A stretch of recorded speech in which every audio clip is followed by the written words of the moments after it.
দেখো, গতকাল মানে ২৪ তারিখে ঘুম থেকে উঠে দেখি যে বাবা আবার দড়িটা অন্যরকম করে টাঙিয়েছে। মোটামুটি ৩-৪ দিক করে। আর ওদের বাড়ির বড় ওদিকটা ওরকম ঠিক করেছে দেখছি।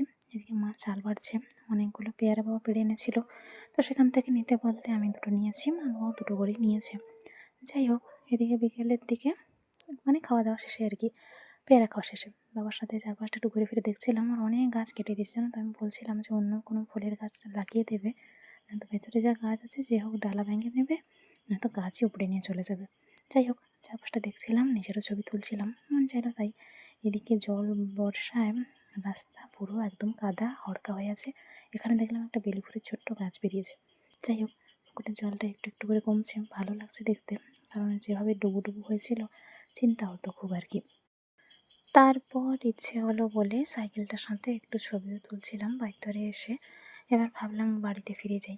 তো ঘরে গেছিলাম, আবার বারান্দায় গেছি, ওদের বাড়িতে তক্তা কাঠ ওইসব আসছে। এদিকে আজকের মানে ২৫ তারিখে একটা ছাতু হয়েছে।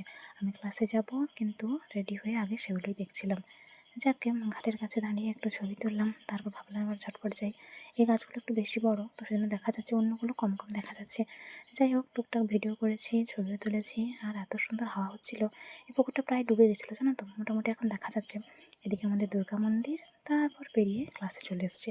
সময় হয়ে গেছে বলে ওষুধ খেয়ে নিয়েছি। আর এদিকে ২ টো বল এমন করেছি, একবার ওপর দিকে নামে, একবার ওপর নিচ হয় আর কি। যাই হোক, ক্লাসের ফাঁকে একটু মন মেজাজ খারাপ ছিল বলে মুখ গোমড়া করে রেখেছিলাম। এদিকে অন্য আরেকজন কাকু এসেও ক্লাস করছে।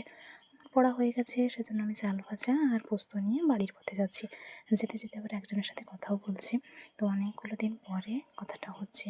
কতদিন পরে হচ্ছে সেটা এখন আর বললাম না, কারণ কল লিস্ট চেক করতে হবে। বলতে বলতে বাড়িও পৌঁছে গেছি। আর সমস্ত সামগ্রী ব্যাগ থেকে বের করে রেখে দিলাম। ওদের বাড়িতে দেখলাম যে লোকজন এসে সব ঠিকঠাক করছে। এদিকে মা এখন থেকে পিঠা বসাচ্ছে, মানে পোড়া পিঠা হবে আর কি, উনুনে হবে। রান্না মায়ের শেষ হয়ে গেছে, সেসবই একটু দেখছিলাম। তারপর শরবতও খেলাম, চাল ভাজাও খেয়েছি। আর সেই যে আমার পুরস্কারের প্রিয় গাছে একটা ফুল হয়েছিল, তো সেটা নিয়ে আসছি। আর দেখছিলাম যে কোথা থেকে কারেন্টের লাইন নিয়েছে। যাই হোক, স্নান করা শেষে টুকটাক ভিডিও করেছি। এদিকে মা ঠাকুরকে ছাতু ভাজা অন্যান্য তরকারি সমস্ত কিছুই দিয়েছে। আমিও ফুল টুক দিয়ে দিয়েছি। আমরাও ছাতু ভাজা খেয়েছি, কিন্তু সুন্দর লাগছে জানো তো।